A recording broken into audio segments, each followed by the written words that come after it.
ভারতে উত্তরপ্রদেশের প্রয়াগরাজে মহাকুম্ভ উৎসবে পদদলিত হয়ে অন্তত ৩০ জনের মৃত্যুর খবর পাওয়া গেছে। আহত আরও অন্তত ৬০ জন। চিকিৎসাধীন অনেকেরই অবস্থা আশঙ্কাজনক। এতে প্রাণহানি আরও বাড়ার শঙ্কা রয়েছে।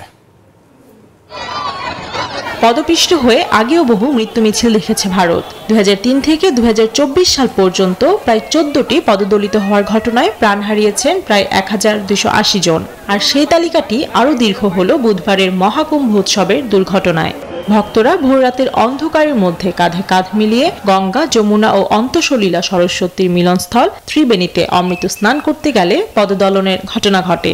প্রচণ্ড ভিড়ে সামনে এগোতে না পেরে ব্যারিকেড ভেঙে পায়ের নিচে চাপা পড়ে যান অনেকে। ঘটনাস্থলে বেশ কয়েকজনের মৃত্যু হয়, আহত হন বহু মানুষ।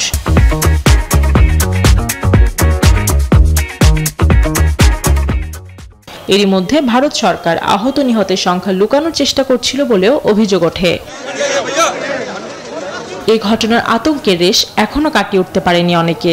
बहुत इतना जाम कर दिया कि सब लोग त्राह त्राह करने लगे, लगा सब लोग खत्म हो जाएंगे, ऐसा जाम किया। मेरी माँ मेरी भाभी मर गई, कोई नहीं सुना, न पुलिस सुना, न कोई अधिकारी सुना, न कोई नहीं सुना। হতাহতের ঘটনায় শোক প্রকাশ করেছেন ভারতের প্রধানমন্ত্রী নরেন্দ্র মোদী। একে অত্যন্ত দুঃখজনক বলে উল্লেখ করে মৃতদের পরিবারের প্রতি গভীর সমবেদনা প্রকাশ করেছেন তিনি।